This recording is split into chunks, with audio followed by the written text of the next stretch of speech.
ولتبدأ من الآن. هل تعلم أن عدد ساعات شهر رمضان 720 ساعة فقط، يذهب فيها ما يقارب 660 ساعة بين نوم وأكل وشرب وزيارات وغيرها من أعباء الحياة المختلفة، ولا يتبقى لك سوى 60 ساعة تعادل 5 أيام فقط؟ لذلك تذكر أن وقتك ثمين فلا تضيعه فيما لا طائل منه. احرص على صلاة التراويح في المسجد. قال عليه الصلاة والسلام: من قام مع الإمام حتى ينصرف كتب له قيام ليلة. واجعل شعارك في رمضان: لن تفوتني تكبيرة الإحرام، فلا يؤذن المؤذن للصلاة إلا وأنت في المسجد.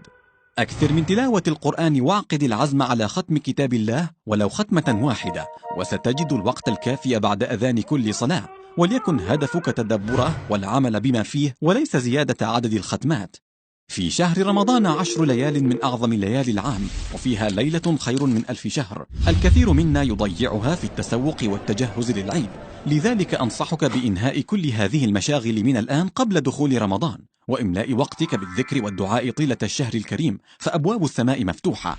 رمضان ضيف قادم، فأحسن استقباله.